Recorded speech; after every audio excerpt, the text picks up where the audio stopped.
Volvemos al aire de Ya Fue 1302. Comentábamos el caso de Pérez Algaba, este empresario, también trader, que fue encontrado descuartizado en una valija, ¿no?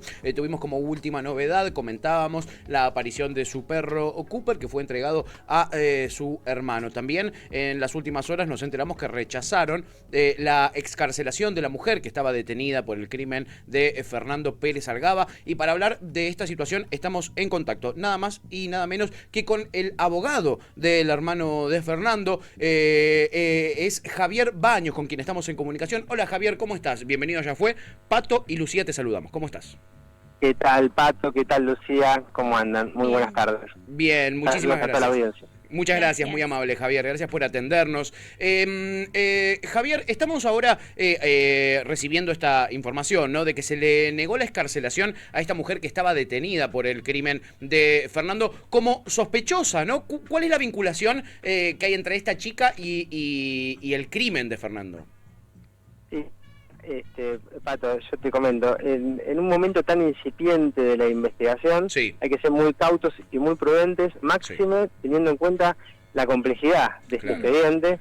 Hay muchísimas diligencias de prueba que ya se realizaron y otra tanta cantidad superior todavía que están pendientes de realización. Vos pensás que la imputación de esta persona es como partícipe secundario del delito, ¿no? Se trata de la individualización de los autores materiales principales del hecho. Con lo cual, nada, hay que ser muy cautos y muy prudentes. Se recontraentiende la ansiedad porque estamos todos súper ansiosos, pero recién tuvimos una reunión, te diría clave, muy importante, con el fiscal general, el doctor Carlos Bacchini, con el fiscal de la causa, que es Marcelo Domínguez, y con todo su equipo, con el equipo de Oficina de Asistencia a la Víctima, estaban presentes personal de la DDI, mi coequiper, digamos, el doctor Sebastián Queijeiro, y estuvimos trabajando un montón de hipótesis. No hay una hipótesis de investigación, hay una multiplicidad de hipótesis, no puede descartar ninguna en este momento incipiente. Estuvo el hermano de la víctima, ¿no? Nuestro patrocinado, y la charla fue muy fructífera, pero hay que tener un poquito de paciencia. Yo creo que en esta semana vamos a tener novedades. No me gustaría arriesgar la magnitud de la pena en expectativa. El delito es atroz, es tremendo. Entonces, tirar un nombre, tirar una hipótesis cuando todavía no hay elementos como para tenerlo acreditado con la solvencia que requiere esta investigación en particular, es un poco complicado. Con lo cual, me gustaría ser lo más cauto que se pueda. Totalmente, Javier, lo que sí aseguró es que va a utilizar va a servir, digo, el testimonio de esta chica para agregar más información a cualquiera de todas estas hipótesis, que entiendo son muchas, y nada, estuvieron filtrándose en los medios de comunicación, Javier, un montón de audios privados de el hermano de tu representado, es decir, de Fernando, en los que... Los audios son tremendos, son terribles. Son tremendos, ¿cómo se filtraron, Javier? Son contundentes, pero también hay muchas respuestas que tienen que dar las personas que estuvieron con el fallecido, sobre todo en los últimos momentos. Hay muchas dudas. Hay muchas dudas con relación a la última operación que se hizo en una escribanía, a la forma en que dejan abandonado un vehículo en el lugar donde supuestamente se había hecho una entrega. Hay muchas preguntas que no tienen respuesta por ahora, y hay algunas contradicciones, pero me gustaría, insisto, ser todo lo prudente que se pueda hacer y no arriesgar ninguna hipótesis aventurada antes de tiempo. Me gustaría hablar ex post, es decir, con la prueba contundente y fehaciente en la mano, ahí sí decir una apreciación justa y serena. ¿Por qué? Porque se puede cometer una injusticia muy grande. Total. En este momento incipiente de la investigación, arriesgando una posibilidad que es contingente, que puede ser muy fuerte la hipótesis, pero que si después no se corrobora, no hay vuelta atrás. El daño que se hace a una persona inocente, falsamente imputada, es tremendo. No, por supuesto, por supuesto. La verdad es que uno se sorprende con esos audios, y yo pregunto, Javier, porque son muy fuertes esos audios. ¿Son parte de la investigación? ¿Están sacados de la investigación? Absolutamente. No se filtraron de la investigación. Te vuelvo a repetir, estuve con el fiscal general, que es excelente, es el doctor Bacchini, y estuve con el doctor Domínguez, Marcelo Domínguez. Son dos profesionales excelentes. de los mejores que hay en la provincia de Buenos Aires y nada, estoy seguro que no se filtraron de la propia investigación, pero o sea, todos sabemos que los audios están... ¿Se cortó ahí? ¿Me escuchás? Ahí está, ahí volvió. Ahí volvió. Perdón. No. Sí. No hay No se problema. escucha, ¿eh? Ahí está, ahí está. Sí, sí. No, se había cortado, Javier, sabemos que estás viajando, estás trabajando. No, full con esto.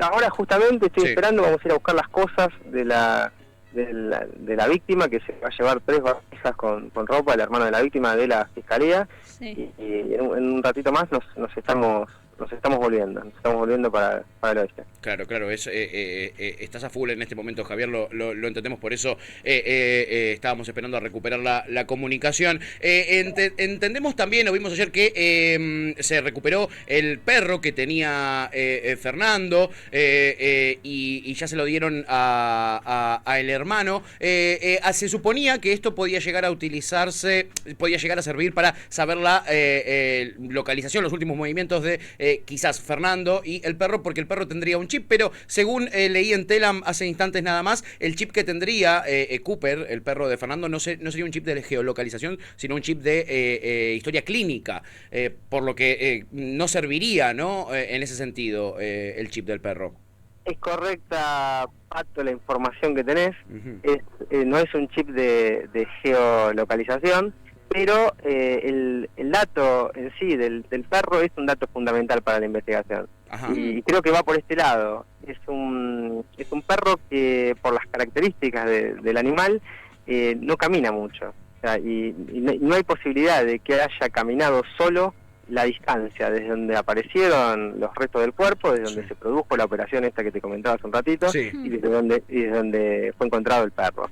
Con lo cual, hay varias hipótesis, te vuelvo a repetir, quiero ser muy cauto Sí, y total. ser muy prudente, pero el perro va a ser clave para la investigación. ¿Por qué? Porque más de 10 cuadras, 15 cuadras, ese perro no camina. Claro, y fue encontrado en Lugano solito. Un vecino vio que se buscaba el perro y llamó me imagino, a la policía. Mira, te puedo decir esto, hay una hipótesis muy fuerte de la investigación que tiene que ver con el perro, pero no Ok. quiero aventurarla ni No, está arriesgarla bien. antes de tiempo. Perfecto. Está bien, por supuesto, Javier. Entonces estaremos pendientes de la información, de lo que surja a partir de estos pasos clave que se están dando. Por supuesto, mirá, Sí. si vos querés, yo te paso un comunicado que nos autorizó el fiscal Sí. a entregarlo a la prensa, te lo voy a pasar por WhatsApp, donde están todas las medidas que se están realizando, que son un montón. Si te aburriría si me pongo a leerla, pero si hay multiplicidad de organismos y de oficinas periciales Sí. y de departamentos y de laboratorios que están interviniendo en esta investigación. Se está haciendo muchísimo. En el poco tiempo que transcurrió desde que se conocieron los hechos hasta hoy, se está haciendo muchísimo. La Fiscalía está trabajando muy, pero muy bien. Bien. Me gustaría pasártelo por WhatsApp eso, para que lo Sí, tengas. por favor, así también lo Y puedan podemos informar a la gente. informar al aire, porque es un tema que está teniendo una repercusión, Sí. Javier, impresionante. ¿Por qué crees vos que tiene tanta repercusión este caso, sobre todo en los medios de comunicación?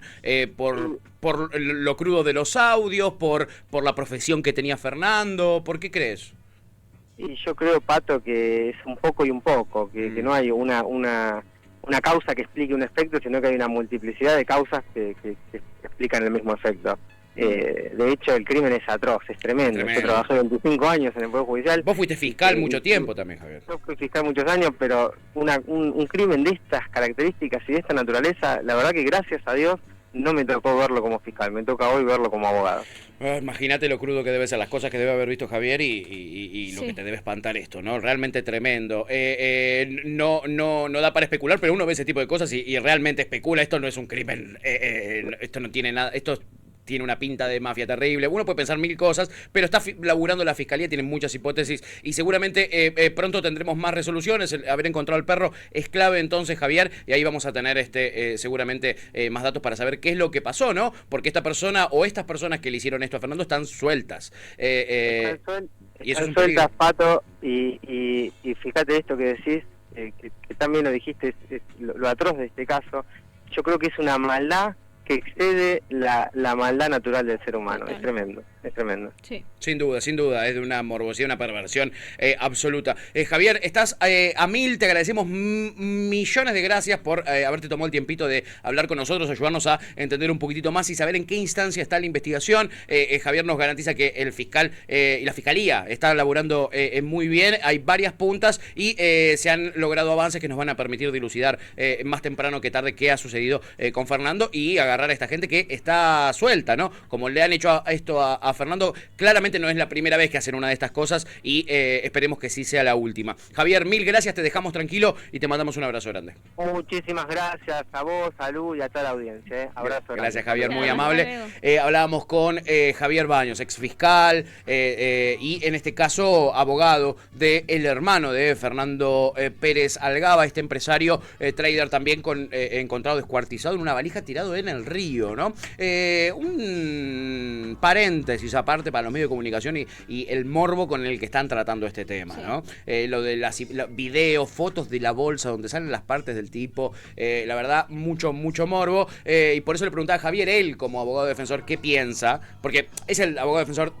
Él representa al hermano, pero sí, porque Fernando no lo puede representar nadie, ¿entendés? Claro, total. Y le preguntaba por qué este morbo, y mucho tenga que ver seguramente con su origen, con la crudeza de los audios, porque vos escuchás sus audios no se lo quise preguntar porque claramente él no quería contar datos de la investigación para entorpecerla, sí. Pero me imagino que toda esa gente estará detenida, ¿no? Y sí, obvio. Y también la crudeza de cómo aparece el cuerpo, y creo que también el morbo, o sea, al principio es tipo todo eso, y después todos los audios y cómo, porque es así, vivimos en un mundo a veces muy morboso y estos casos son como, pero es mucha hazaña. Es mucha hazaña. Y es verdad que hay gente que lo hizo y que lo puede volver a hacer. Claro, y están sueltos. La pericia salió que era un profesional el que lo descuartizó porque eran cortes limpios, no cortes como por ejemplo cuando, un asesino en serie está empezando y corta aprendiendo y cortan mal las extremidades. Esto lo hicieron con muchísima precisión, con cortes limpios, es decir, esto lo hizo un profesional del morbo, de los psicópatas, ¿no? Sí, pero lo hizo un profesional y lo hicieron el mismo día en el que Pérez Algaba, como bien él contaba, yo no quería entorpecer la causa justamente, sí. Pero como bien él contaba, esto se da el mismo día en el que él va a una, como él dijo, escribanía a cobrar una deuda que le debían de $150.000. Le dieron $75.000 así, pumba, en una escribanía, y después dicen las otras dos personas que le dieron la otra parte. Nadie nunca se enteró de esa segunda parte. Estos dos que le debían plata son los que le dieron la camioneta en la que Pérez Algaba se movía durante sus últimos días en los tiempos que vino a Argentina. Él vino a Argentina a cobrar esa guita, nada más, porque él estaba viviendo afuera. Es más, él tenía una deuda enorme con la AFIP, era catalogado en el estrato más grave de deudores del Estado, incobrable, figuraba como incobrable, y vino a cobrar esa guita claramente e irse, y la pidió todo en efectivo, crocante. Había gente que sabía que él iba a recibir ese dinero en ese día, y además había, como bien nos contaba Javier, un montón de gente a la que él le debía guita, y gente que le debía guita a él. Entonces hay muchas líneas de investigación. Mucho para tirar. Muchos hilos para tirar. Es un tema que está ocupando mucho los medios de comunicación. Bueno, Yancho, vos también lo viniste siguiendo, amigo. No, y dentro de la variedad de audios y de mensajes que se encontraron en el teléfono, tenés desde integrantes de la Barra Brava de Boca. Sí. Tenés, que lo dicen en el audio. Mirá que mi papá es el capo de la Barra de Boca. Sí. Tenés policías de la bonaerense. Tenés gente vinculada directamente con el narcotráfico. Sí. Tenés gente muy pesada de diferentes lugares. De diferentes palos, totalmente. Bueno, uno de sus negocios era vender autos de lujo, ¿no? Autos de lujo. Vender y comprar autos de lujo. Y vos no comprás autos de lujo. Vos tampoco, yo tampoco. Y lo que se decía también es que se ocupaba de blanquear guita. Sí. ¿No? Del blanqueo de guita justamente de gente de la 12 y gente que le vendía droga a la 12. Entonces ahí tenés la conexión entre la policía, los narcotraficantes y la Barra Brava de Boca. Tremendo. Y en el medio estaba él, jugando con contestarle y hacerse el vivo con los audios que le mandaba. Totalmente. Así, bueno, en el audio con el hijo del Barra de Boca que vos mencionás, amigo, él directamente le dice, no me cagues a trompas, mátame, le decía al Barra. Claramente acostumbrado él a que te llamen amenazando, ¿no? Como decíamos antes. Muy heavy, sí. Muy heavy. Wow. Y está tendencia todos los días en todos los medios de comunicación. Sí. En todos está, todo el día, Pamela David, todos esos. Acá Topito decía, el avance de la investigación estaría en manos de un perrito clave. No. Dice. Y es cierto, el perrito es clave. No quiso contar por qué, Javier, pero hay algo más allá del chip que nos va a ayudar a saber qué pasó será? con Fernando. ¿Qué será, Cámaras, no? pues si el chip, para mí cámaras de cómo llegó a ese lugar. Cómo llegó o- a Lugano el perro, porque es cierto lo que dice, es un perrito, además muy viejito, son perritos que tienen muchos problemas de salud, es un bulldog francés, y no caminan tanto. No, ni en pedo. No, camina de provincia a Lugano. No, y mucho. toda la. Bueno, vos recién lo relatabas bien. Todo el circuito que hace. Sí. La última vez que se vio ese perro fue en el Airbnb de Ituzaingó. De Ituzaingó, ¿cómo terminó? En Lugano, ¿no? Sí, no. Bueno, tienen mucho para investigar, evidentemente. Están laburando a full Wow. en la fiscalía. Y Topo dice, es otra cara de la Argentina, Bullish Barrani. Totalmente. Asesinatos Barrani, boludo. Qué locura, boludo. Qué locura, la verdad. Bueno, es uno de los temas del momento. Y aquí sacamos a el abogado que representa a la familia de Fernando Pérez Algaba en Cítrica. Gracias a Estefi Malolo, pero Garibaldo, nuestras productoras periodísticas, que nos consiguieron la entrevista con Javier Baños.